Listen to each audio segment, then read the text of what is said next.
Hola a todos y bienvenidos a un nuevo episodio de Presunto Podcast. Hoy queremos hablar de empalmes, transiciones, nuevos gobiernos, nuevos nombramientos, renuncias, alianzas, en fin, todo lo que viene para la posesión del próximo presidente Gustavo Petro.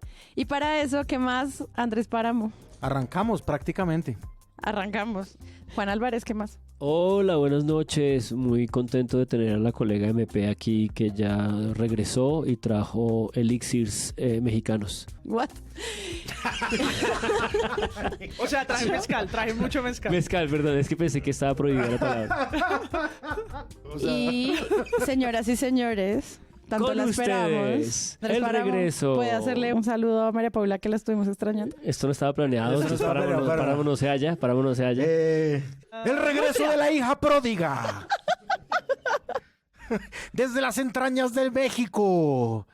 Mezcalera profunda. La sonrisa más linda del periodismo nacional. Con botellas de mezcal y unos animalitos raros. Con ustedes, señoras y señores, María Paula Martínez. ¡Pau, pau, pau, pau!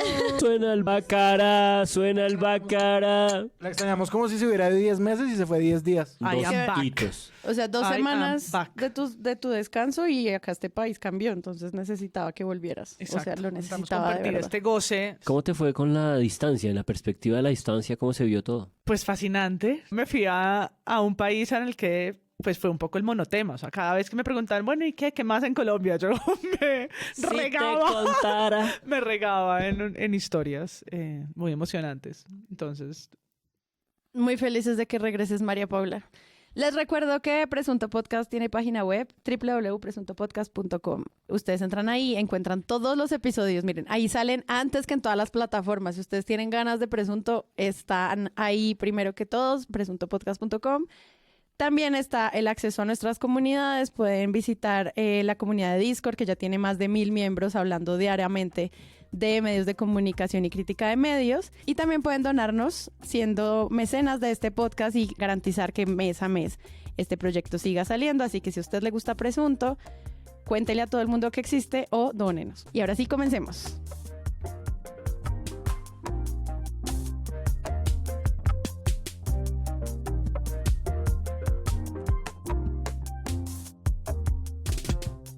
Después de que se anuncia la presidencia, hubo mucho, como algo que yo llamo fantasy cast, de lo que iba a ser el casting final del gabinete de Gustavo Petro, que pues eso es importante porque, como hemos hablado muchísimas veces, la conformación del Ejecutivo es para nosotros pues como gran parte de la agenda. ¿Cómo se va a conformar este poder?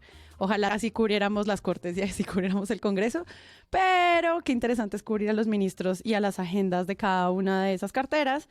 Y empezaron a sonar nombres, empezaron a pasar cosas interesantes. Por ejemplo, frente a la discusión del dólar, se empezó a hablar de la llegada del nuevo ministro de Hacienda y así con muchos otros. Entonces quisiera que habláramos un poquito de este comité de empalme y de los primeros anuncios, porque de nuevo pues hace parte también como de esa idea en la que Petro empieza pues a marcar también como su línea de trabajo y los medios cómo tomaron eso. pues bueno, hasta ahora, siendo hoy martes, ha anunciado 6 ministerios. Así. Y aunque en los medios le han tratado de preguntar, hoy Julio lo hizo insistentemente en la W, pues todavía no ha querido soltar los nombres importantes como el Interior o Defensa, pero ya creo que arrancó, no sé si por las carteras más populares, pero sí probablemente con las que quería mandar un mensaje de diálogo y de unidad. El primero fue Leiva, que tal vez fue el mensaje más contundente, o sea, Álvaro Leiva y lo que representa, que tal vez ya lo habíamos mencionado, o ya lo habían mencionado ustedes en algún capítulo anterior, pero el mensaje de Leiva y de dónde viene, su lugar de enunciación. Muchos perfiles de Leiva en los medios, o sea, de Muchos. una sale como quién es esta persona y por qué en Cancillería. Y porque hay que decir que varios de los que ha nombrado son personas con una trayectoria hiperextensa. No voy a decir el juego de palabras de Néstor Morales, ¿no? Viejos políticos, nuevos viejos políticos. Es la nueva ministra de Agricultura, la nueva vieja ministra de Agricultura, repite. No me digas vieja por la edad, dime No, vieja no, porque no, ya no. es- Pero ¿cómo se le ocurre que le voy a estar diciendo vieja por la edad? Le estoy diciendo que ya había sido ministra de Agricultura. Pero sí pues gente que viene de gobiernos desde los años 90 o anteriores, y por eso hacerles un perfil es también una operación fantástica de recrear otra vez su experiencia. Entonces, volver a contar el país, ¿no? Exacto, y lo que cada uno de ellos representa o ha luchado, digamos, a lo largo de su trayectoria. Luego vino José Antonio Campo, ahí sí, Minhacienda, que pensando en las políticas económicas y ambientales, que fue otra de los que anunció hoy, pues es interesante ver quiénes van a jalar precisamente esos temas. Entonces está José Antonio Campo, Minhacienda, y luego hoy anunció a 3 mujeres, que se había demorado, ¿no? Porque estábamos esperando como, bueno, todos estos señores que has nombrado y en los empalmes, y ahí entonces vino Susana Muhammad en Minambiente, Cecilia López en Minagricultura, no son 4, Carolina Corcho en Minsalud y Patricia Ariza en Cultura. Claro, porque Ariza lo que pasa es que la anunció el lunes en Twitter. Exacto. Antes. Ella vino el lunes en Twitter y por eso alcanzan a ver más historias de Patricia Ariza o más reacciones. Y luego hoy en la entrevista de la W suelta 3 nombres que luego en la mañana de la radio dan muchas vueltas sobre quiénes son y por qué y a quienes representan. Me encanta que es como el álbum Panini. O sea, estamos haciendo el álbum Panini con las caras. También es una manera de tomarse la agenda, ¿no? Claro. El mes de empezar a gobernar. Y hacerlo a cuentagotas, Claro. no solo porque creo que es una buena estrategia precisamente de diálogo y de dejarnos masticar su significado, sino porque realmente hay que ir poco a poco mencionando, ir mandando un mensaje fraccionado que yo creo que está muy medido con sus asesores de cómo y por qué va a ser. Igualmente se filtraron todos los empalmes y ya ahí hay unas pistas de los otros, ¿no? No es como que tampoco nos van a resorprender, aunque yo creería que puede pasar, ¿no? Puede pasar que venga un nombre inesperado en alguna de estas carteras, pero ese PDF o ese Word con todos los empalmes está en todos los chats, lo han nombrado también en las emisoras y se sabe quiénes están más o menos sentados en esas mesas, ¿no? Hemos visto las mesas donde está Alejandro Gaviria acompañado de una parte de los verdes, ¿no?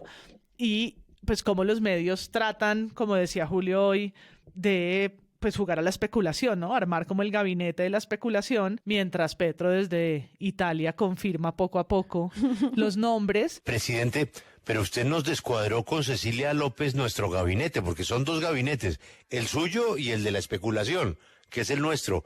Eso quiere decir que Cecilia ya no va para planeación. Díganos, que esa también es una figura clave. Para planeación, ¿quién se le ha ocurrido? Planeación ha perdido mucha fuerza, la han vuelto demasiado raquítica. Eso tiene que ver con ideologías. Lamentablemente...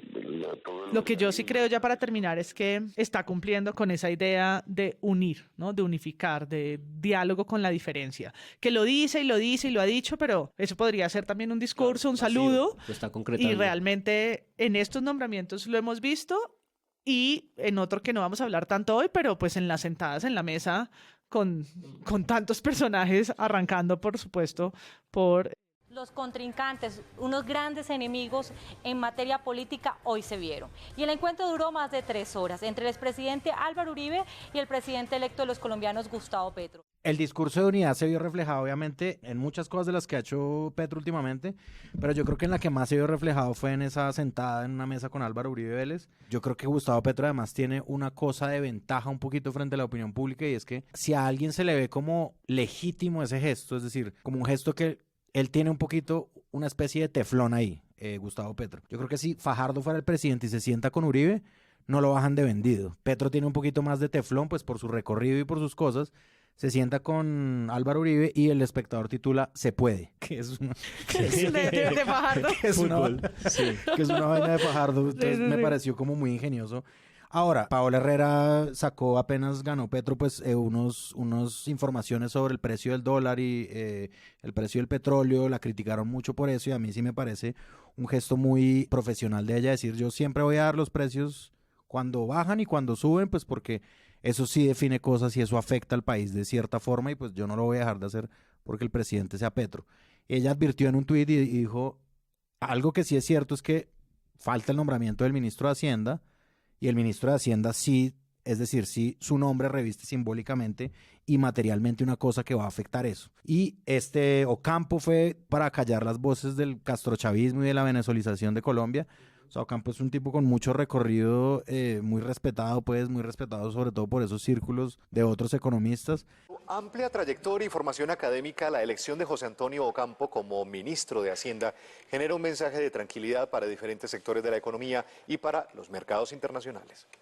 Y Petro me parece que muy estratégicamente ha ido balanceando la cosa, ¿no? Como, listo, entonces el ministro de Hacienda va a ser este señor Ocampo, un economista con recorrido que ya ha sido ministro antes en Colombia, y la ministra de Cultura va a ser Patricia Ariza.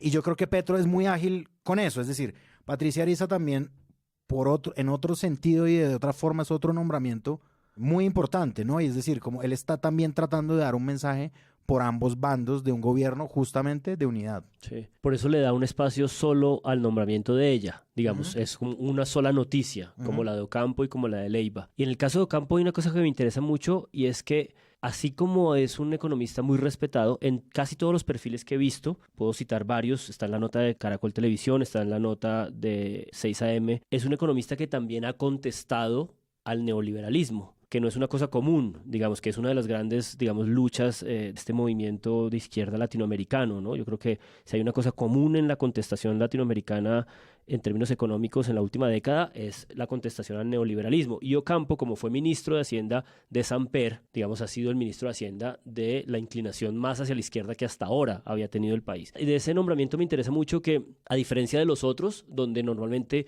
el enfoque de la noticia es el perfil para que la gente lo conozca, en el caso de Ocampo eran entrevistas directas a tocar temas. IVA, reforma tributaria, y también quería sumar, nada más antes de entrar en detalles en este tema de empalme, que hay otra cosa que está diseñada desde el lado de Petro en el empalme, además de los sectores, que es la lógica de poner una cabeza de sector, que todos presentimos que puede ser ministro o no, y es que escogió una serie de temas estratégicos. Monómeros, la empresa colombo-venezolana puso una cabeza en ese sector porque Monómeros es la principal productora de fertilizantes y por lo tanto es un tema crucial en el tema de alimentos y de seguridad alimentaria del país en medio de la inflación y de la cosa macroeconómica. Que es importante además porque, o sea, una buena parte de la propuesta de Petro es que se consuma lo que se produce en Colombia. Claro, y para eso se necesita eso. Claro, hay una línea de trabajo por ahí fuerte. Que es algo que dice Juan Esteban Lewin en el podcast de Huevos Revueltos con Política con Tatiana Duque. Total, ahí lo elabora. Ahí dan muchísima información sobre, de hecho ahí indagan sobre quién pusieron al frente de esa empalme.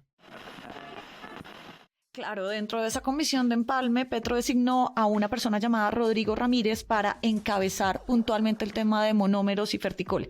¿Quién es este señor y qué saben de él en la empresa? Esa es una pregunta realmente muy interesante porque lo primero es que en la empresa, según miembros de la junta directiva con los que hablamos, no tienen ni idea o no sabían quién era este señor.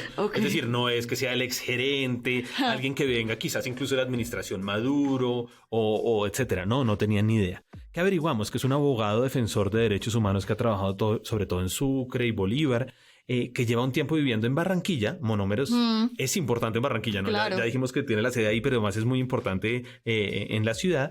Y es la mano derecha de Nicolás Petro, que es el hijo del presidente electo, Gustavo Petro, claro, y es diputado en el Atlántico.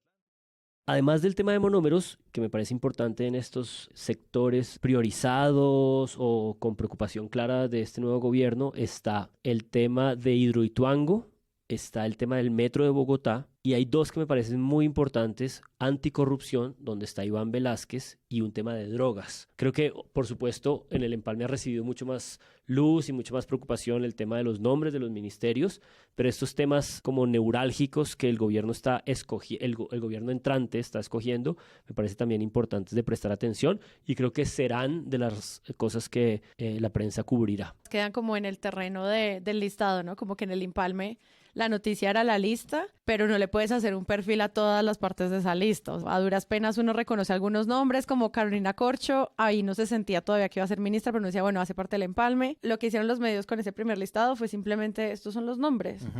Porque, de nuevo, no hay tanto tiempo para hacerle perfiles a 40 personas que están ahí haciendo más, o sea, las que uno conoce porque tienen una vida pública que pues se dan a conocer en medios, pero los demás, yo leía los números y decía, aquí no hay más que un perfil, no se puede. Yo creo que como alertado, digamos, más que la prensa como en reportes, Los medios, digamos, como que ha hecho como un trabajo de registro de lo que está sucediendo y de quiénes son esos nombres, pero a mí me parece que los líderes de opinión son los que se han encargado de poner alertas rojas sobre los posibles miembros del empalme que salen como nombres de ministerio, y estuvo también dentro del tema jurídico o como de justicia el señor Guillermo Reyes. Por ejemplo, Rodrigo Uprim hizo una columna sobre él, sobre un plagio que hizo a Juan Fernando Jaramillo, ¿sí?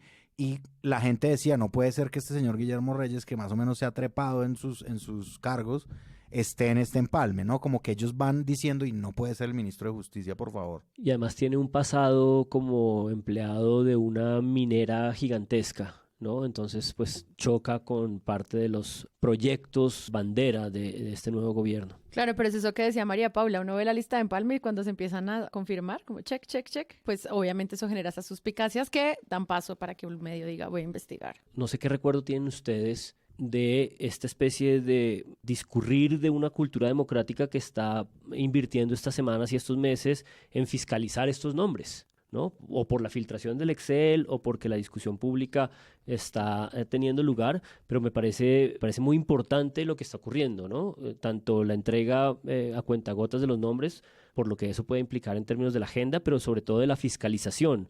Yo creo que más que el escrutinio, me parece que es natural al nombramiento. No lo recordamos, probablemente porque no eran nombres memorables, que cuando Duque nombró, no sé, a la mitad de la Sergio, no había pues, perfiles que hacer. No era tan interesante. Siempre los medios pues van a poner de titular, ¿no? Nuevo ministro, no sé, TIC pasó por 3 ministerios, 3 ministres en el periodo, y pues siempre fue noticia, obvio. Pero creo que los nombramientos que ha hecho, de nuevo, por lo que significan, pues dan mediáticamente para un cubrimiento más interesante, porque es reconstruir sus historias y sentidos. En el caso de Patricia Ariza, por ejemplo, pues es la reivindicación desde la UP. Pues eso no pasaba con el ministerio hace muchos periodos. Si estamos contando, no sé, los años que duró Mariana Garcés en el gobierno Santos, o incluso anterior a eso, Paula Moreno, luego vino los ministros que estuvieron con Duque, empezando por la ministra Carmen, ¿sí? Pues en 2 párrafos o en 3 agotas su experiencia y su significado. No tienes de dónde más dialogar como con el sentido que estos personajes tienen al sector, de cara al sector, para bien o para mal, es decir, pero esa entendiendo esa intrascendencia y esa pequeñez también tendría que ser como parte de la discusión pública, y simplemente se dejaban pasar. Como que sí, no hay noticia, no hay perfil, no tienen envergadura. No, pero eso debía ser parte de una discusión democrática importante. No, y seguro sí lo había con el Ministerio de Ambiente, cuando nombraron a Murillo. Sí, pues cuando llegó Felipe Buitrago. Sí, pues claro, eran unas noticias más de registro. Claro. Pero yo creo que estoy con Juan en que no se titulaba ¿qué es este pastiche de gabinete inexperto? Exacto. No, era una cosa como, ¿no? El joven, nuevo, innovador, desconocido. Lo que pedía Néstor Morales esta mañana en su mesa de radio. Desconocido gabinete del joven presidente de Canas Tío Nacho. Molano, sí, como una cosa un año de aprendizaje. Exacto, el marco del un año de aprendizajes. Y desde ahí se narraba. Yo creo que no solamente los medios van a ser más duros desde ya en evaluar estas políticas, sino que pues ya con los solos nombramientos hay un trabajo de perfilamiento distinto, ¿no? Distinto al que pasaba. Y yo me quiero detener un segundito en cultura, por mis afectos y porque además fue la primera mujer que nombra Petro, es Patricia Ariza, que yo creo que representa un cambio en la cartera tan grande como el que acabamos de mencionar de Hacienda, ¿no? O la Cancillería, ¿no? Creo que han sido unos muy, muy contundentes. Yo sé que ahora vamos para las 3 de hoy, que también son muy importantes, pero en Patricia, por algo que además la revista Anfibia hizo un muy buen artículo que me compartió Catalina Ceballos esta semana, por un término que me gustó mucho, del tokenismo. ¿Qué es eso? Es súper largo el artículo, pero voy a leer un pedacito. ¿Cómo lo encuentra la gente? ¿Cómo se llama? Que es el tokenismo cisexista. Y es súper largo sobre las elecciones, que puede ser en una ONG, en una organización, en una película. Hay muchos ejemplos, pero hay ejemplos, por supuesto, en el sector público. Y lo que dice es que se trata de una práctica ejecutada por personas que incorporan un número mínimo de miembros de grupos minoritarios para generar una ficción de igualdad o de diversidad o dar una imagen progresista. Y yo creo que eso ha pasado con el ministerio por décadas. Claro. ¿Sí? El tokenismo, me el gusta. tokenismo. Voy a incorporarlo. Tokenismo, entonces pues viene por supuesto del inglés, del token, entonces cuando usan un personaje trans un poco sin sentido en una serie, solo por la idea falsa de exclusión, y además cargan, dice el artículo de inclusión, perdón, cargan en esta persona la responsabilidad de una representación que muchas veces no tiene mucho sentido, o ni siquiera pues es una responsabilidad muy grande de representar entre una mesa de hombres blancos, ¿no? Una sola mujer afro, ¿no? Que tiene que además llevar toda la agenda y negociarla en una mesa en donde tampoco le van a dar el lugar. Me haces pensar igual en toda la producción como de relato cinematográfica hollywoodense, ¿no? Que llevamos 40, 50 años viendo que van incorporando de a pocos. Pero bueno, es una discusión interesante. Exacto. Y eso lo dices como porque la cartera de cultura siempre tenía como Porque yo creo que la cartera de cultura era adolecía de este tokenismo, wow. Y pasó con la elección de distintos ministros por diferentes razones, porque no quiero solamente volverme como hacia las mujeres racializadas, sino a todo, al representante de la economía naranja, un token, a la mujer elitista que representa como una alta cultura, mirada de la alta cultura muy excluyente, como Mariana Garcés, ¿no? Como cada uno desde su lugar. No me refiero solo a una mujer como Carmen o como Paula Moreno, aunque también tenían para mí un componente de tokenismo que creo que con Patricia se rompe siendo la primera mujer artista. Que eso ya, digamos, ¿no? Reconocida por su trabajo en el Teatro La Candelaria, por su activismo, por supuesto, por venir de una lucha política también como la UP, ¿no? Y que es una mujer de 70 años, cuestionada por su edad, como tal vez no otros ministros o elecciones de ministros no lo han sido, pero que para el sector, sin duda, significa una mirada muy distinta. Mirada alejada de esto que acabo de nombrar y que probablemente acompañada de unos viceministros, ministres y directoras y directores de otros campos van a poder tener un diálogo de frente a los medios, al patrimonio y a las artes que hace muchos años no tenemos. Un poquito sobre la fiscalización de la que hablaba Juan Álvarez hace un momento. Sí, o sea, como que a mí me parece que esta cosa de la gabinetología. ¿Te gusta o no te gusta? Estamos con una de vocabulario que Rivas estaría muy orgulloso. Tokenismo, gabinetología, sigamos. Eso ha existido. Yo creo que con Duque se bajó un poquito por la calidad de los perfiles. Me parece que, por ejemplo, con Juan Manuel Santos existió mucho, es decir, los nombramientos primeros del primer Santos, que era el de las banderas de Álvaro Uribe, empezaron a dejar ver que él iba a traicionar a Uribe, y eso fue como dicho en los medios, fue como, este tipo no es el sucesor de Uribe. Esas sí eran las banderas rojas, esas sí eran y no las vieron. Exacto. Como el nombramiento, por ejemplo, de Juan Gabriel Uribe en el Ministerio de Ambiente en 2012, que ya empezó a augurar, pues para la gente, digamos, Juan Gabriel Uribe no era el destinado a ser un ministro de Ambiente, pero él, al ser consejero de paz en los diálogos del Caguán, empezó a saberse como, ok, esto puede ser un viraje hacia la paz, obviamente un fusible desperdiciado en mi ambiente, pero de pronto Juan Manuel Santos hace y terminó haciéndolo, ¿no? Como que sí ha habido una cosa de estas. A mí me parece que con Gustavo Petro eso es mucho más alto, porque el nivel de fiscalización que la sociedad le tiene a un personaje como Gustavo Petro es sin duda más alto. A Petro y a la izquierda. A la izquierda, y si es el primer gobierno de izquierda, pues claramente la sociedad va a fiscalizar un poco más. A mí me parece que Juan Álvarez lo preguntaba ahorita, ¿cómo les parece? Me parece que es positivo que la sociedad fiscalice, pero eso no se puede volver en el ejercicio Darcy Quinn de la fiscalización. Acabas de inventar una categoría. Acabas de abrir una caja. Vamos a hacer un premio a categorías inventadas. Que podemos entrar ahí ya, con el tweet que hizo Darcy Quinn el día de hoy. ¿Qué es cuál? ¿Usted lo quiere describir, Juan? Lo quiero leer, sí. La señora Darcy Quinn pone una foto de Patricia Ariza diciendo la nueva ministra de Cultura, arrobándola en una cuenta que además es nueva, y el cartel con el que Patricia aparece, porque además aparece cubierta por todas partes, gafas negras, pañoleta morada. La pancarta que cuelga dice: la policía no me cuida, me cuidan mis amigas, la minga y la primera línea. Por supuesto, Darcy lo enmarca como en términos despectivos, pero pues yo creo que sí es un gusto saber que tenemos una ministra de Cultura artista y feminista, porque esa es una de las consignas sustanciales del feminismo, ¿no? ¿Quién te cuida? Y de la cultura, ¿no? La cultura como un lugar que además tiene todo que ver con la cultura de la paz de la que habla el gobierno de Petro, ¿no? Los espacios que va a llenar, o la manera en la que la cultura es una herramienta de transformación de los lugares en conflicto o pues de la reinserción y la reconstrucción de un tejido social. Y yo creo que una persona como Patricia, como ningún otro de los últimos ministros y ministras, lo puede entender desde una perspectiva obviamente de género, de poblacional, interseccional, de muchas formas, que puede tener una mejor lectura, aunque no pertenezca a ninguna de estas poblaciones, que era la idea contraria que se ha traído como a esta cartera. Me gusta cómo se descoloca Darcy Quinn, me encanta. Obviamente a ellos no les parece nada de esto, digamos que una persona que ha hecho oposición llega al poder, pero pues de eso se trata, amiga. A ver cómo lo cubres de una mejor forma, porque tú eres una periodista adulta, pues ya estás grande. Lo otro es que quiero mencionar el perfil que le hizo en la sección de Cultura del Espectador Daniela Cristancho Serrano. El perfil se llama Patricia Ariza del Teatro del Ministerio de Cultura. Es una sola página del periódico, que me parece rescatable que lo hayan dejado en la sección de Cultura y no en la sección de Política. Y pues es una reconstrucción un poco de la vida, de lo que ella ha hecho. Pero no debería estar en Política.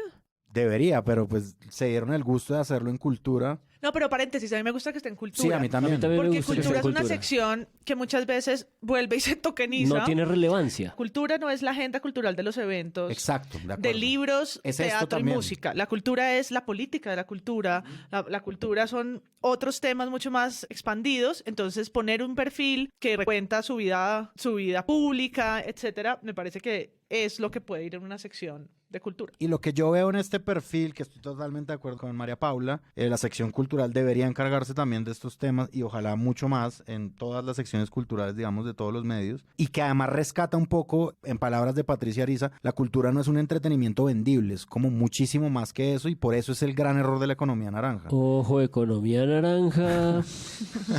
Ya te estás acabando. Nunca empezaste y ya te estás acabando. Estoy empezando a disfrutar su... Es como ese monumento de economía naranja que publicó Juliana Ramírez, periodista de Noticias Reales. Sí, yo tuve que preguntar dónde era porque pensé que era mentira. Les vamos a dejar un link en las notas del episodio para quienes no lo han visto. Ese no saquen. Perdón, interrumpimos a Izquierdo. No, ya iba a acabar. Es digamos, un resumen de la vida pública de ella desde que es estudiante en la Universidad Nacional hasta que es nombrada como ministra de Cultura.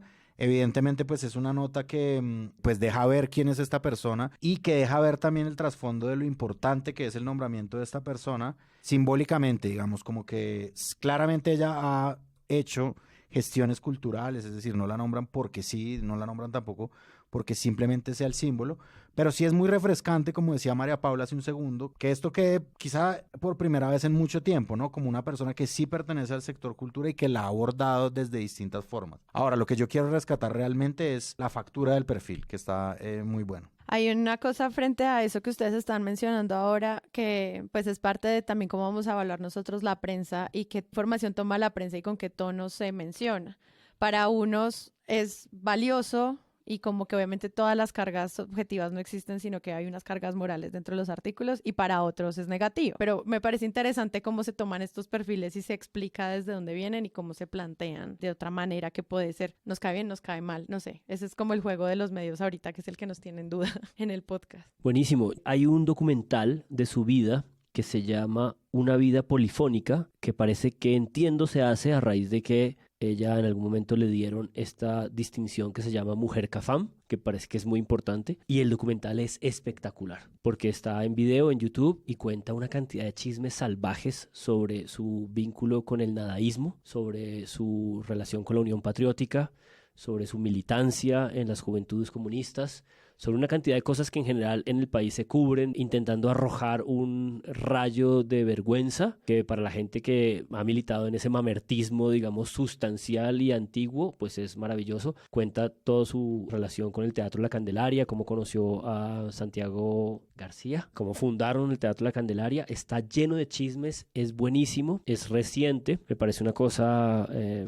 destacable. En la W Radio, cuando hablan con Susana y con Cecilia, me encanta decirles así por sus nombres, ellas pues ya empiezan a responder preguntas, pero los periodistas dejan muy claro que Corcho todavía no se va a pronunciar y bueno, hay como una especie de seguimiento en torno a ella. Entonces, no sé ustedes qué han visto también del cubrimiento de los medios frente a su perfil.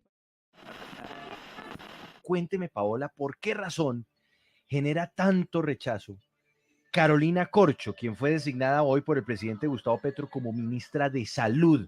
Es que me ha costado encontrar, por lo menos en redes sociales, en donde a esta hora ya es primera tendencia, comentarios a favor. Al contrario, son muchísimas las críticas.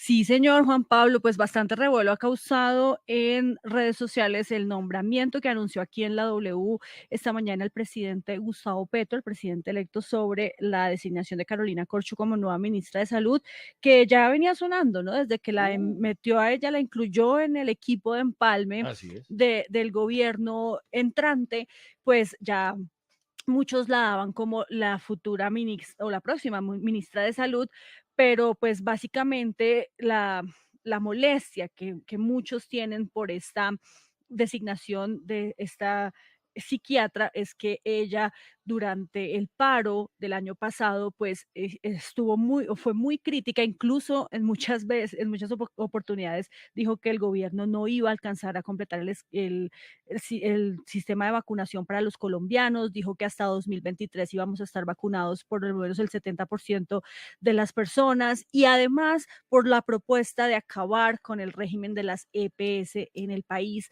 que pues muchos dicen, ok, no funciona perfectamente, pero está bien. Regresar al sistema que teníamos antes, que era con el seguro social y demás, pues puede ser un perjudicial, e incluso nosotros hablamos aquí con la presidenta de ASEMI, del gremio de la CPS, y nos explicó por qué era importante mantener este sistema, aunque sí eliminando las intermediaciones. Pero pues bueno, hay que esperar a que llegue Carolina Corcho, a que se posesione en esta cartera y que nos diga entonces qué va a hacer. Nosotros hablamos con ella esta mañana, ya no ha querido dar entrevistas porque dice que tiene que hablar primero con el presidente Gustavo Petro y que son muchos los temas que hay que revisar para poder salir a dar unas informaciones precisas sobre lo que se va a hacer entonces en la cartera de salud, y por eso no da entrevistas toda hora. No, me parece bastante claro que el propio Petro o el propio pacto sabía que esa designación iba a ser de las designaciones más complicadas. Creo que estamos aquí hablando un poco desde la especulación, justamente porque ella no ha hablado y porque pues el cubrimiento va un poco en un contraste duro entre su hoja de vida, que es lo que se puede reconocer, y también su comportamiento en redes sociales o en Twitter en particular durante la pandemia, que fue un comportamiento, digamos, de ese fragor que hemos conversado aquí. Yo creo que detrás de esa designación y detrás de todo el problema de salud hay una cosa gruesa.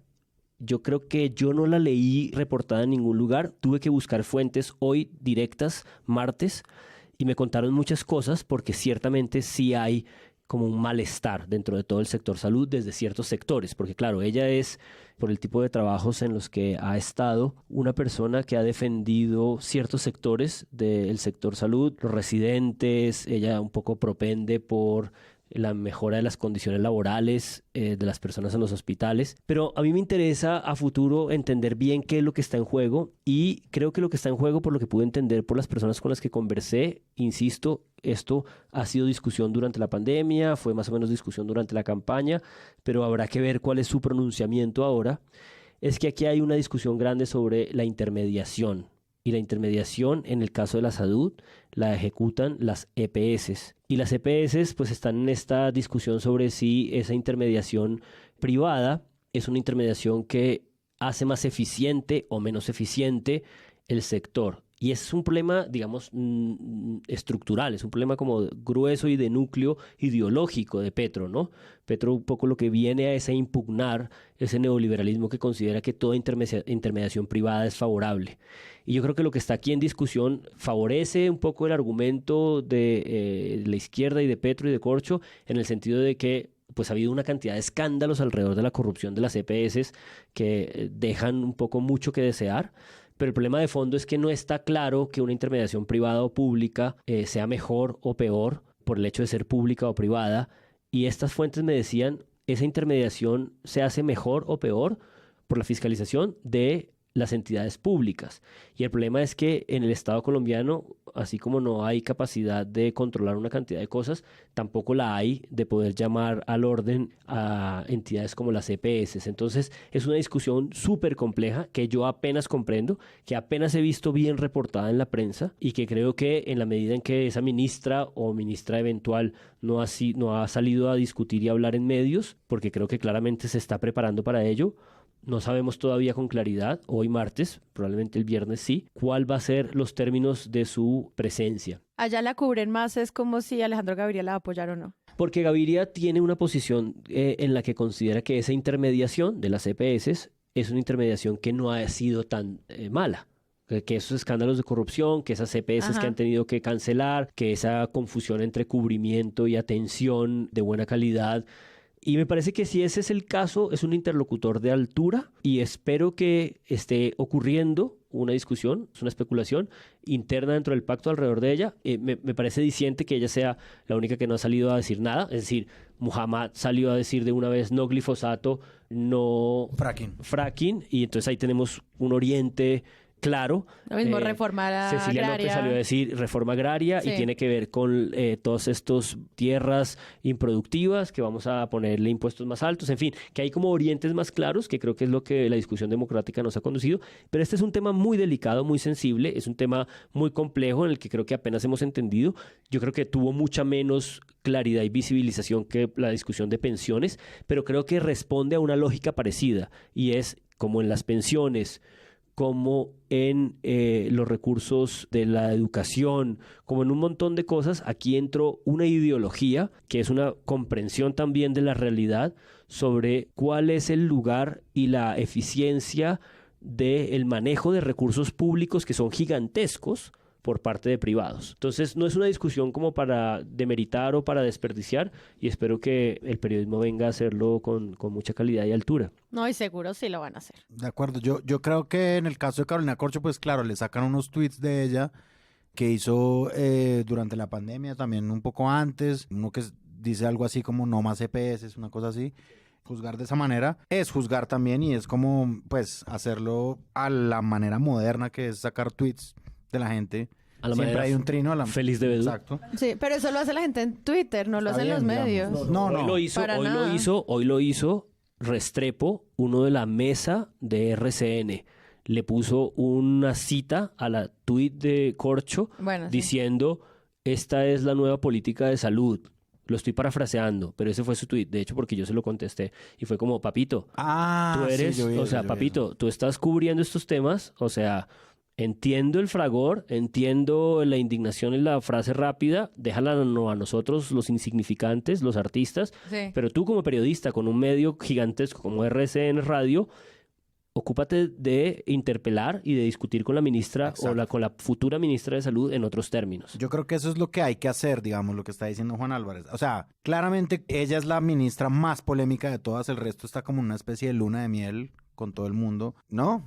Sí, total. Leiva, Isa, Ocampo incluso. Ocampo contestando de los Ocampo incluso. Yo creo que ella es la más polémica que ha nombrado hasta ahora y pues las polémicas yo creo que sí se resuelven de esa forma, es decir, con una confrontación directa de qué es lo que se va a hacer, ¿no? Como, o sea, sacar un trino de hace mucho tiempo funciona de una manera increíble con Hassan Nazar y de verdad yo quisiera que... Imagínate que nos lo sacaran a ti y a mí, ¿no? O sea, en la pandemia todos estábamos ¿dónde te sacaran a ti los tweets? No, a mí, o sea, yo no tengo futuro político y me alegra mucho, me alegra. Pero sí, a la ministra que no se ha posesionado aún, pues bueno, hagámosle un escrutinio más severo, si es posible, es decir, el sector salud es algo muy, muy delicado y sin duda ella, Corcho, pues ha sido una persona que ha trabajado y pertenecido desde hace muchísimo tiempo, ¿no? Sí, ella desde fue que ella era residente médico. Entonces, de ahí que propuso el derecho a la salud como derecho fundamental, una cosa que finalmente terminó haciéndose por medio de una ley estatutaria de Alejandro Gaviria, en la que, pues digamos, en la que se dividió como el proyecto que ella presentó al que presentó finalmente Alejandro Gaviria, etcétera, pero ha estado ahí. Entonces, pues bueno, empecemos a fiscalizarla claro. duro. Le salió interlocutor a Alejandro Gaviria. Si tú vas a defender la presencia de las EPS, pues ahora discútelo con una persona que ha defendido la calidad de trabajo de los trabajadores de las clínicas de la salud y de los residentes y de ese otro lugar que está en la ecuación. Y quedan 11 ministerios por nombrar.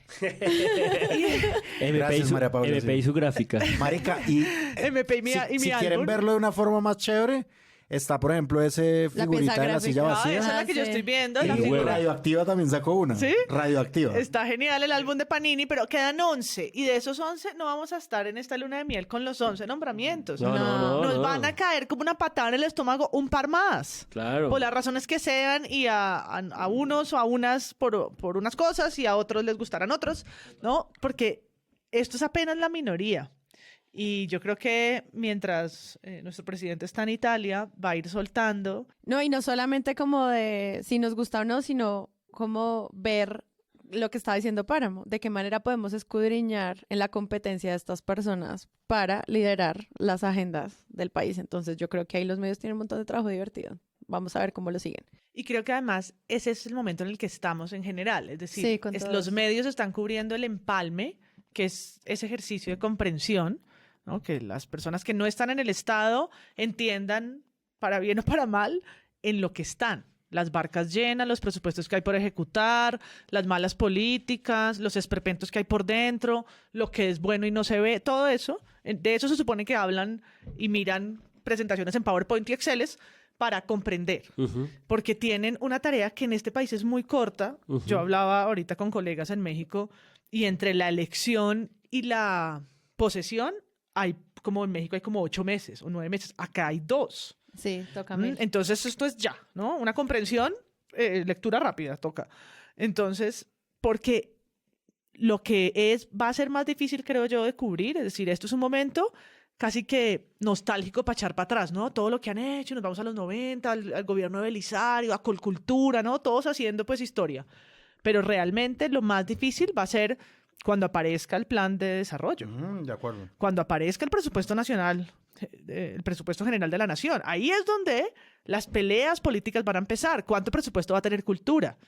Pues porque, ¿no? En el discurso todos van a tener una mirada, min cultura, min ambiente, pero cuando lleguemos a la plata es cuando nos vamos a inflar o no de lo que significan esos nombramientos. ¿Va a tener cultura menos presupuesto como ha tenido todos los años cayendo y cayendo? ¿O ahí van a haber transformaciones reales? La plata de 2023.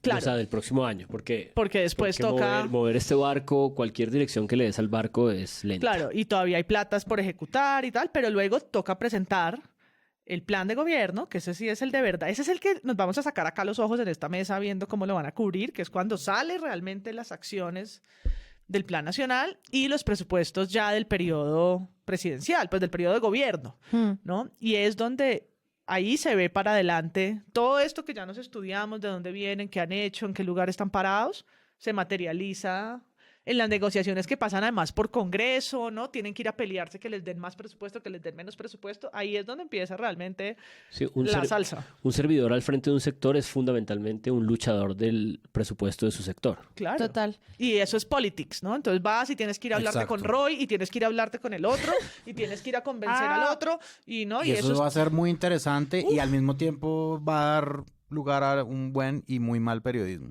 Que a mí me parece que lo que está diciendo María Paula es como fundamental para la gente que está escuchando este podcast y a la hora de evaluar cómo va a ser la gestión de estas personas, porque mucho del cubrimiento que vimos durante estos 2 días es ya haciéndoles preguntas de usted qué va a hacer como si ellos estuvieran en campaña, como ¿va a quitar o no el día sin IVA? Noticia, lo va a quitar, ¿sí ven? Por ejemplo, Luego, Ocampo. Sí. La reforma no le alcanza para lo que promete No son Petro. 75.000 millones, son 50.000, ¿sí ve? Mentira. ¿Y usted qué va a hacer? ¿Va a ir, va a tumbar Hidroituango? Sí, no, o sea, como que las preguntas que hacen los periodistas y que a mí me parece que de una manera muy elegante estas personas como fuentes responden, tiene que mirarse con el ojo crítico de, 1, no se han posesionado, o sea, déjenlos en vacaciones, por favor. Y 2, no tienen cómo responder estas preguntas porque precisamente tienen que esperar todo este debate que tú estás planteando de cómo van a ser los presupuestos y cuáles son las posibilidades. Muchas de las respuestas son, pues estamos en el empalme, vamos a llegar a ver, pero las preguntas son como, ¿usted qué va a hacer? ¿Usted va a cerrar todos los colegios del país, sí o no? Es como, esperen. A mí eso me gusta de Ocampo, que sí a todas las preguntas un poco tontas y sobre todo interesadas de ciertos medios. Recuerdo perfectamente la nota de Caracol Televisión cuando le preguntan qué va a pasar con el día sin IVA y él dice, lo quitamos. Pero si ha sido fundamental en la reactivación económica. No es cierto. No ha sido fundamental en la reactivación económica. Reactivación es una cosa, economía es otra. La reactivación económica tiene que ver con otras cosas. Esto ha entregado un montón de dinero a exportación, a productos importados. No es cierto que tenga que ver con la reactivación. O sea, como la claridad de respuesta y la imposibilidad también muchas veces de los periodistas de contrapreguntar a este tipo de personas, ¿no? Ministra María Antonia Calle, entonces, ¿qué va a pasar con el próximo día sin IVA que está programado el 2 de diciembre? ¿Se va a cancelar?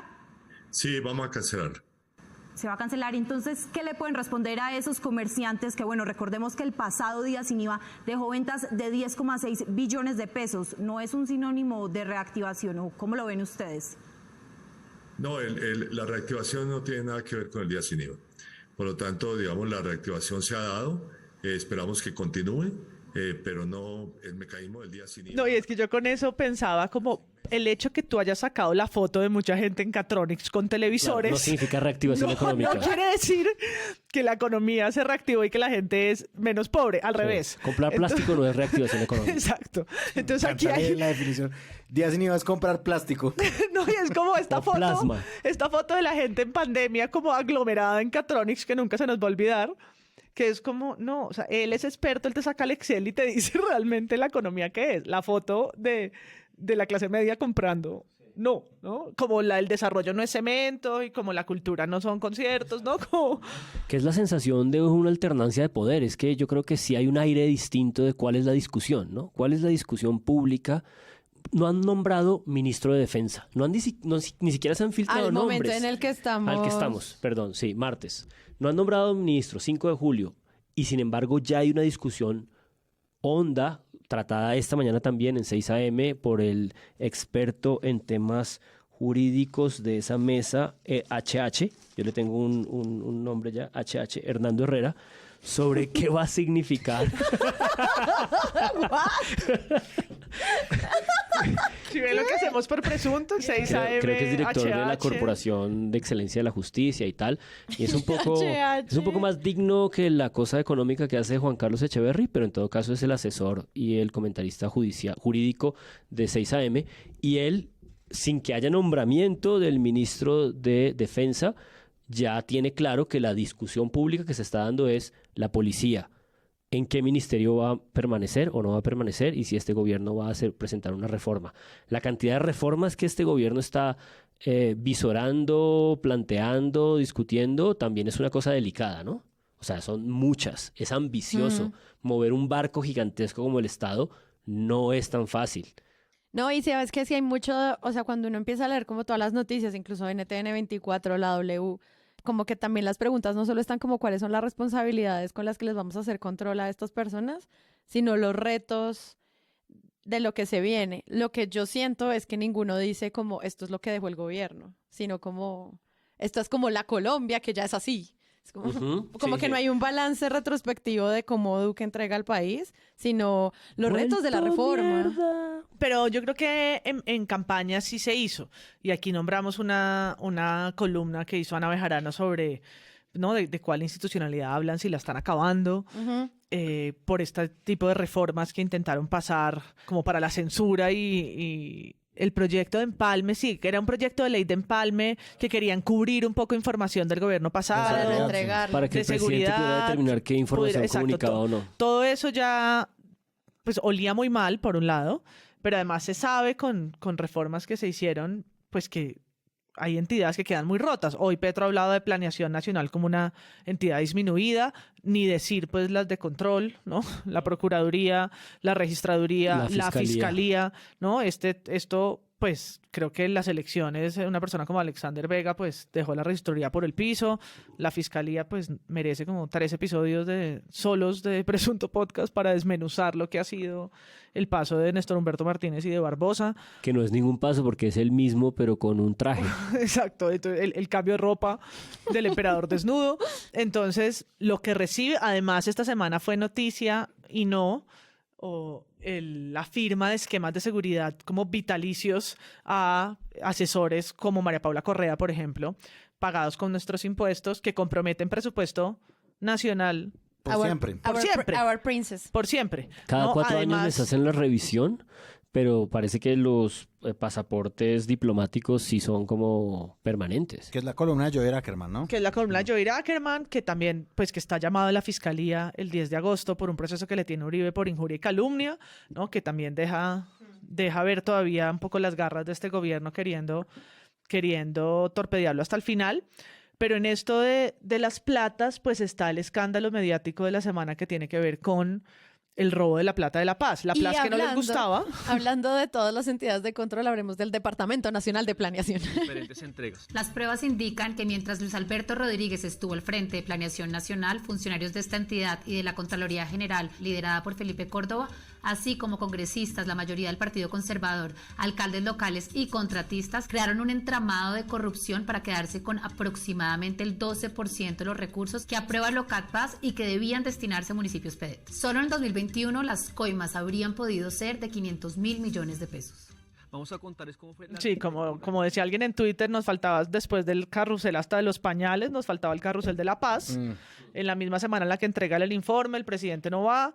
Entonces aparece la investigación de Blue Radio, de Valeria Santos y Sebastián Nora, que también aparece en Revista Cambio, que tiene que ver con el desfalco de por lo menos 500.000 millones de pesos. No, eso es demasiada plata, chao, se acaba el podcast. Medio billón de Medio pesos. billón de pesos. No de plata que era la que se estaba distribuyendo, discutiendo, no. Medio billón de pesos en coimas. En coimas, por los que, por el escándalo por el que hoy la persona que tenía a cargo como el comisionado de paz del gobierno, que es Archila, pues fue llamado a la fiscalía y que además, según la investigación que ellos publicaron, pues compromete a alcaldes locales, gobernadores y entidades en un desfalco en el que pues la plata de centros poblados se vuelven una chichigua, ¿no? Nosotros preguntándonos por los 70.000 millones que a mí me ofenden todos los días de la conectividad y es como, perdón, estos son 500.000, o sea, los 70.000 son el 10% de eso. Pero sobre todo los 70.000 es el dinero girado, o sea, es el dinero que está en discusión para el proyecto completo. Esto es solamente la suma de las coimas, porque son 6 o 7 billones de pesos en recursos para la paz. Uno de los datos que Valeria daba era que estos 3 años se han gastado 10 años de lo comprometido para la paz. Sí, rasparon la olla de 10 años. Sí. De esa manera, un porcentaje entre el 1 y 2% de cada proyecto pudo haber ido para contralores delegados, entre un 5 y 6% para funcionarios de Planeación Nacional y otro porcentaje entre el 5 y el 7% para el congresista que apadrinaba el proyecto del principio al final.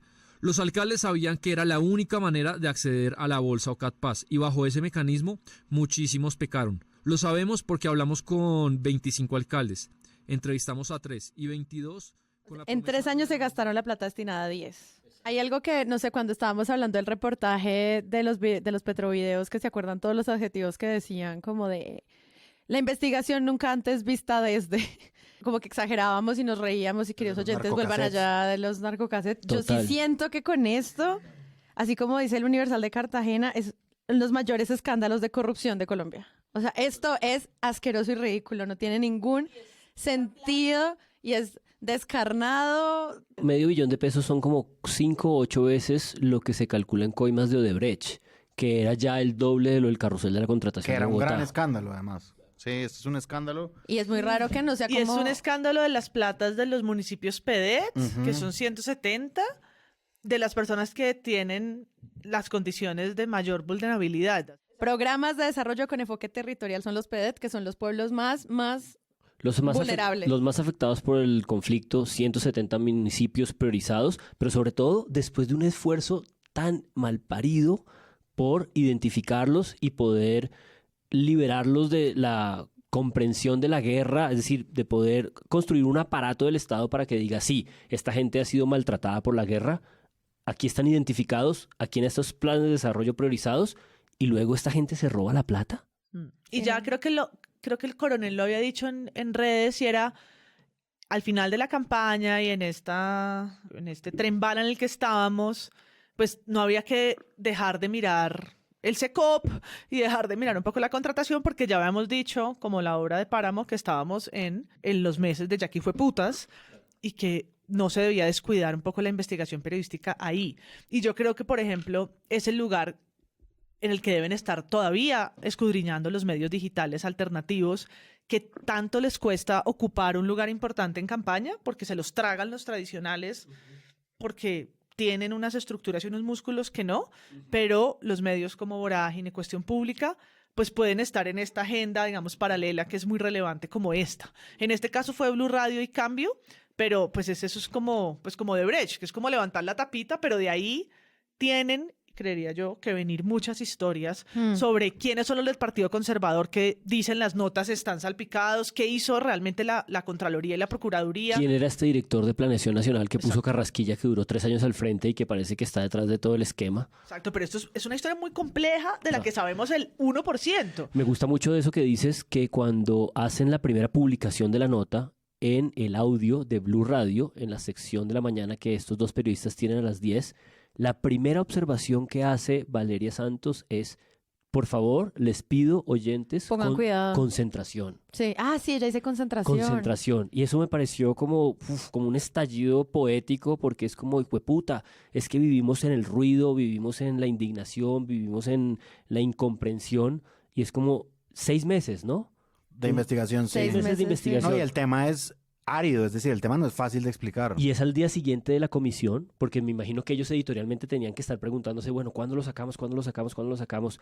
Acaba de aparecer por primera vez, por fin, una discusión visible, grande sobre la paz. Bueno, saquémoslo ahora cuando es la paz, pero al mismo tiempo era una jugada arriesgada porque lo podía cubrir y apagar el tema del informe, que creo que en parte pasó, venía un puente. Hasta hoy martes creo que están reaccionando y comprendiéndose. El hashtag esta mañana de 6 AM Caracol era como, creo que era algo así como cómo se roban la plata en Colombia o cómo se roban, ¿no? Que es ya como, ya ni siquiera es como, bueno, vamos a dar la denuncia de que nos roban, sino bueno, vamos a intentar comprender cómo es que ocurre, porque en el fondo esto es un esquema de sofisticación de una cosa que ha ocurrido siempre, que es el poder de los representantes regionales en Cámara, en Congreso, a través de unos mecanismos en donde ellos son quienes aprueban o no.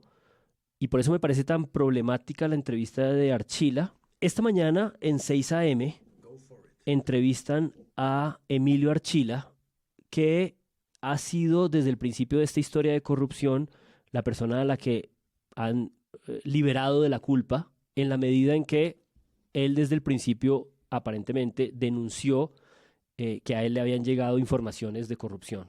Entonces, desde... Él es alto consejero presidencial para temas de paz. Exacto.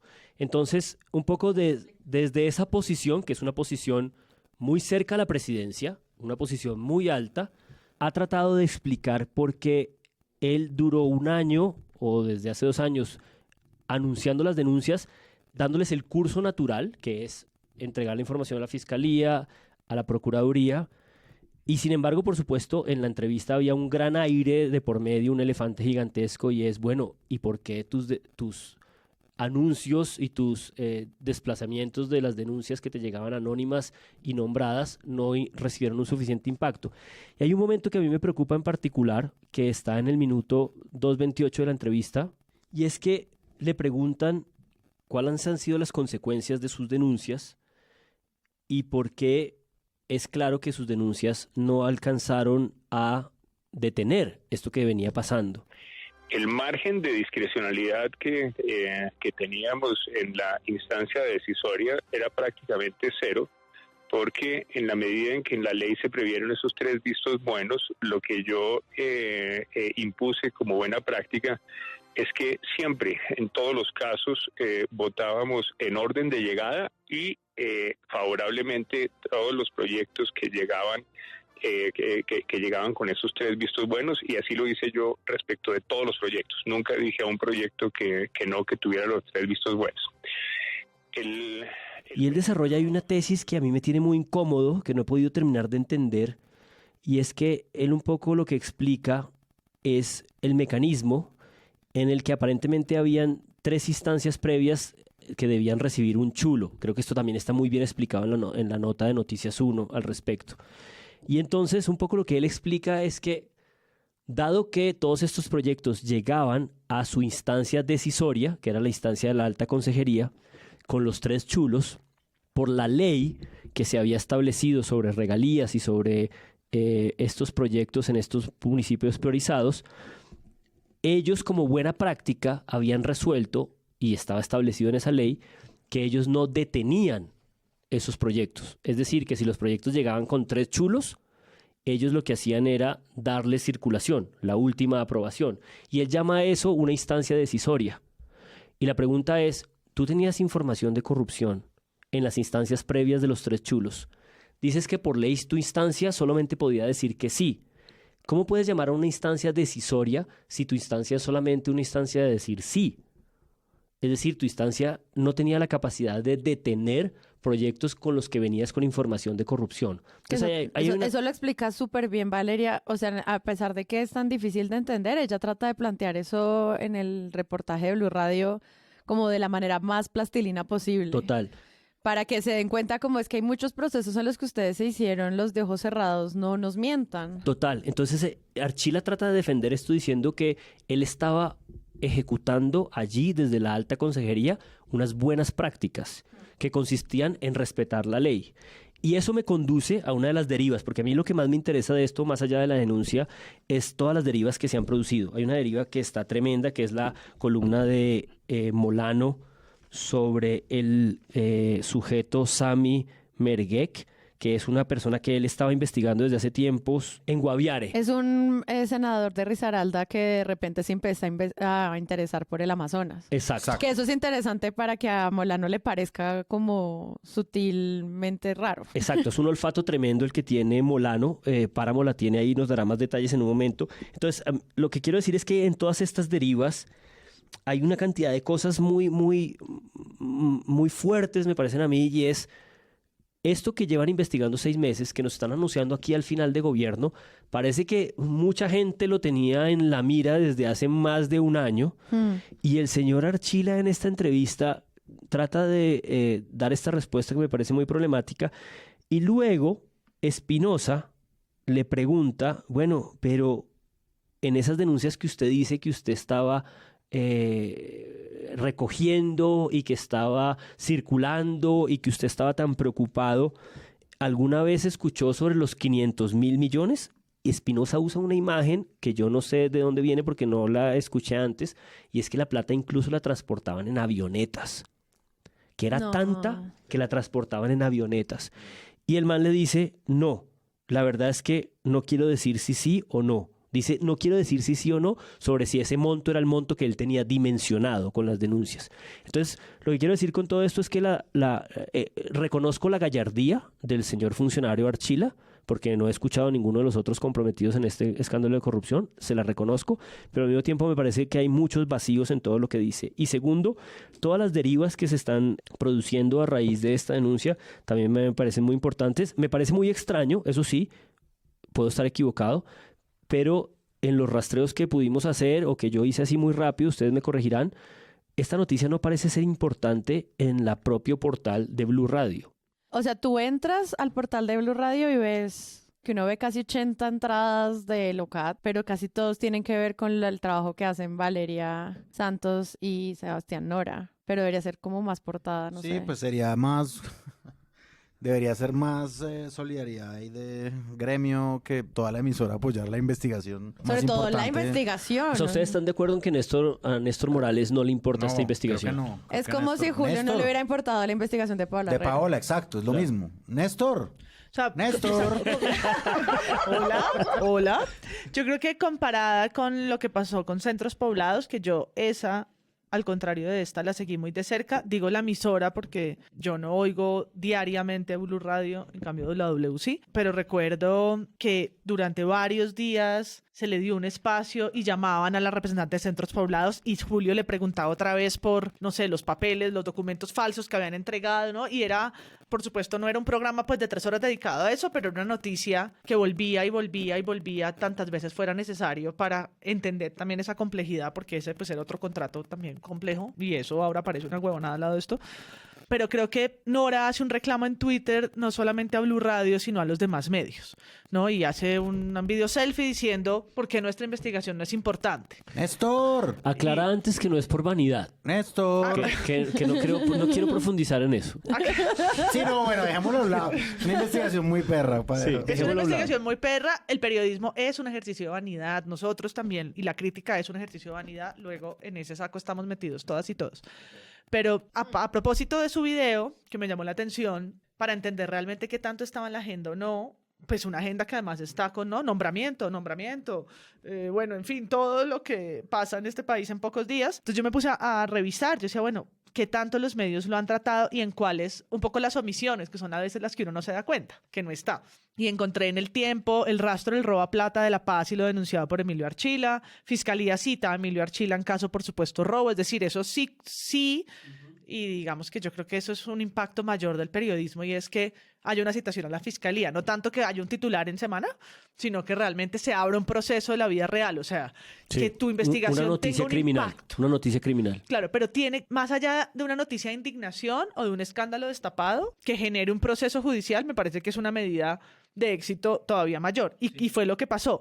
Aparece también, aparece en Semana, yo hice la búsqueda un poco buscando en Site Semana con el buscador de Google, y sí, ¿no? Está una noticia que dice, se habría perdido en coimas plata de los municipios más golpeados por la guerra. Se habría perdido plata, suena como papitas que se regaron en la carretera. A Semana le importó. Hace un segundo, por noticia criminal, me refería a que ese es el nombre con el que la Fiscalía empieza las investigaciones, con noticia criminal. O sea, la Fiscalía abre una noticia criminal. Uh-huh. Entonces, ¿así se llama el procedimiento? El primera operación que la Fiscalía hace es una noticia criminal. Que es una palabra noticia, no tiene que ver con una noticia de medios, pero es la manera como entra en el sistema de investigación, del proceso de la Fiscalía. Eso puede convertirse en una investigación, puede convertirse en un proceso penal, son instancias distintas, pero la primera cosa se llama así. En El Colombiano aparecen 2 noticias, una del 30 de junio, no todas son pues de hoy, no de ayer, esta es del 30, ya tiene 5 días, que dice red de corrupción se habría apropiado de 500.000 millones de recursos para la paz, y otra noticia de hoy al mediodía, que es la citación de Archila, ¿no? Pues que eso la nota del Colombiano es buenísima, pues hace un resumen muy claro. Chévere, sí. Tu observación es que sí hubo una reacción de los medios. Sí, una reacción, yo creo que no se ignoró del todo. Pero no es Karen Abudinen en memes y en acceso y en indignación de la gente. No, pero yo recuerdo que lo de centros poblados también fue a cuentagotas. Claro. Claro que es que pues para atrás es más fácil verlo, ¿no? Claro. Pero la primera semana, ¿qué? ¿Qué centros poblados? Es que es difícil, esa vaina? es información difícil. Entonces, es muy difícil yo de creo digerir, que claro. apenas estamos abriendo un poco la punta del iceberg y volveremos a Nora y se le dará el crédito a Blue, y etcétera, etcétera. Pero vamos a seguir hablando, ¿no? ¿Cuántos meses llevó Odebrecht? ¿No? Son investigaciones de mucha envergadura. Sí. Algo que me parece, o sea, que quiero resaltar, yo, Sara, no hago responsable de presunto de nada, es una nota de quienique.com en la sección Radar K, que es otra de estas aristas al respecto. Boda a la cuenta de La Paz. Es que me encanta cómo empieza. La verdad, me gusta mucho esta nota, perdón.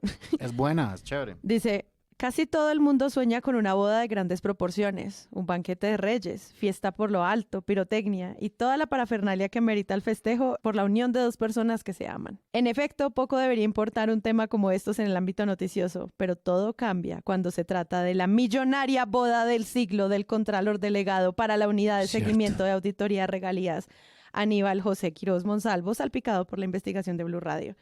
Ellos hacen no cogen como toda la investigación de Valeria y Sebastián, sino que investigan cuánto costó el matrimonio. Y dicen, esto costó más o menos 1.000 millones de pesos. Es un matrimonio muy elegante. Incluso ponen videos de la empresa que hace el montaje, más o menos cuentan cuánto cuesta contratar al cantante. Y yo siento que estas cosas como de color demuestran como el descaro de la coima. Una cosa es decir, como miren toda la plata que se robaron y además esa fiesta que se pegaron. Esta es una boda en Valledupar. Esta es una boda que se denuncia en redes. Esto es de un funcionario, un alto funcionario, que de hecho lo entrevistan esta mañana y también sale a dar la cara, pero es distinta, sobre todo porque fue hace bastante tiempo. Es que este director... Es que esto es viejo. Este director de Planeación Nacional salió en el 2021, hace un año. O sea, todo este es un rastreo de plata que se robaron entre el 20 y 21. Es viejo. Pues plata que ya se robaron hace tiempo. 2021, sí. Una cosa que yo quiero decir ahí como con lo que viene diciendo Sara, sí, exacto, es chévere es admirable que los periodistas hagan este tipo de atar cabos. Esta pregunta, esta cosa que se hace quién y qué, es lo mismo que hace Alfredo Molano de una forma muy chévere, que es esta columna que mencionó hace poco Juan Álvarez, Sammy Merge, el enmaniguado del Guaviare en El Espectador, en la que él dice, este año publiqué una columna sobre deforestación en el Guaviare. Dice Molano, aquí lo cito, y advertí que me resultaba extraño que San José estuviera inundado de publicidad del senador Juan Sammy Merge. En ese momento no cuadraba que a un político risaraldense le diera por el repentino amor por la selva amazónica, ni que se desplazara en una docena de ocasiones hasta el Guaviare, para fundar un bastión electoral. Esto es una consecuencia de lo que sucedió, ¿sí? Es decir, senadores buscando coimas por todo el país, coimas de la paz. Esto es ridículo ya. La reforma a las regalías, es la lectura de Molano, sí, condujo a que estos manes olieran sangre y la fueran a buscar. Exacto. Y eso está en el Twitter de Rodrigo Lara. Así no es la canción. Se te tenía que devolver un día. Así no es la canción. Me salió re mal. Ya la canción es Lara. Pero ya sabemos que Juan no canta en Es que yo no presunto. tengo capacidades performáticas, pero quería citarte a ti simultáneamente. Juan me está apretando el brazo. Lo estoy viendo desde acá. No, quería rescatarte Una dos imagen veces hermosa. por la columna, pero sobre todo porque Rodrigo Lara mostró en Twitter ayer que él discutió en el Senado cuando estaban en pandemia, en diferido, en esto, diciendo esa reforma a las regalías es un error porque va a concentrar un montón de poder en unos pocos personajes en el DNP y puede producir corrupción. Y fue puta, tuvo razón. Sí, tuvo toda la razón. Vieron para dónde iba la sangre, la olieron y la fueron a buscar. Molano resume la noticia de la siguiente forma. Los parlamentarios se luchaban en Bogotá para repartirlo en coimas y obras. Coimas que les cobraban alcaldes y gobernadores y obras para conseguir votos. Es decir, ese es el tamaño del entrampado de corrupción de lo que María Paula llama el cartel de la paz, que sí lo es, y que me parece que los medios deberían seguir haciendo esto, como atando cabos y viendo hasta dónde era eso para ilustrarlo de la mejor manera, porque evidentemente el tema es pues árido y digamos es difícil de explicar. Parte de la investigación que se plantea desde Blue Radio es como la inseguridad que tienen los alcaldes que están intentando hacer algún tipo de proyecto dentro de sus municipios y como ellos también tienen miedo de hablar y como también es una fuente difícil para los periodistas acceder a que estos alcaldes denuncien porque no hay garantías para ellos tampoco. O sea, ya de por sí el municipio es muy vulnerable, imagínense el alcalde. Y ellos dejan muy claro como esos niveles de dificultad de acceso a la fuente, que creo que hace también pues muy interesante ver cómo se llevó a cabo esta investigación y también cómo los medios retoman y encuentran también desde su lado y puedan apoyar esto de una manera pues así conjunta como lo hizo Cambio con Blue. Porque Total. sí es evidente todo el tiempo en el reportaje que es difícil acceder a esta información y sobre todo más cuando la fuente te dice yo los voy a denunciar por calumnia a todos. Parce, ¿no? Eso que dices me parece muy importante y yo me pregunto si eso puede leerse en el escenario de la alternancia de poder. Es decir, si en el olfato que se ha venido sintiendo de cambio de aires en estos últimos 3 meses, si esa alternancia de poder, si ese cambio de poder puede producir este tipo de decisión de soltar la lengua de estos alcaldes intimidados y sobre todo que les destruyeron cualquier posibilidad de una buena gestión, ¿no? Porque los condujeron a un escenario en el que si no pagaban coimas o si no entraban en el entramado delirante y corrupto de estos funcionarios, pues no tenían oportunidad. Yo quería hablar también del empalme de la cúpula militar, que eso seguro va a ser un tema en Presunto Podcast. Para eso les recomiendo, mientras tanto, un reportaje del Colombiano sobre cuál podría ser, también esto es pura futurología, la cúpula militar que Petro proponga. Eso es otro tema, o sea, yo creo que luego vamos a hablar de eso. Vamos a seguir viendo cómo empieza y termina la mesa del gabinete. Muchas gracias, María Paula. Ay, gracias, estoy feliz de estar de vuelta. De vuelta. Muchas gracias, Juan Álvarez. A ustedes, muchas gracias. Buenas noches. Y Andrés Páramo. Nos veremos. Adiós. Yo soy Sara Trejos. Nos escuchamos en una próxima oportunidad.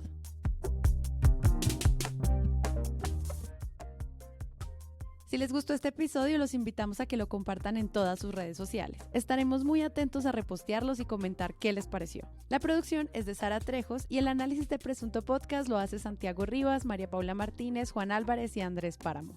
La postproducción la hacemos Rodrigo Rodríguez del Oro Podcast y yo. Los invitamos a que visiten presuntopodcast.com donde pueden ser donantes y parte de la membresía de Presunto, para así ayudarnos a financiar este proyecto y diseñar estrategias de mejora para ser sostenibles. Al mismo tiempo, en la página pueden encontrar el ingreso a nuestra comunidad de Discord. Que si no saben qué es eso, imaginen un gran chat donde cada tema tiene su propio canal. Desde una selección de memes y titulastres hasta muy buen periodismo o periodismo internacional y de género. Todo alimentado y discutido por la comunidad. También pueden escucharnos en nuestro canal de YouTube y en todas las plataformas de podcast. En algunas de ellas nos pueden dejar calificaciones y eso ayuda mucho a que otras personas nos encuentren. Presunto Podcast hace parte de la red de podcast independientes y John Studios y pueden encontrar otros shows allí. Gracias por escuchar. La próxima semana esperen un nuevo episodio.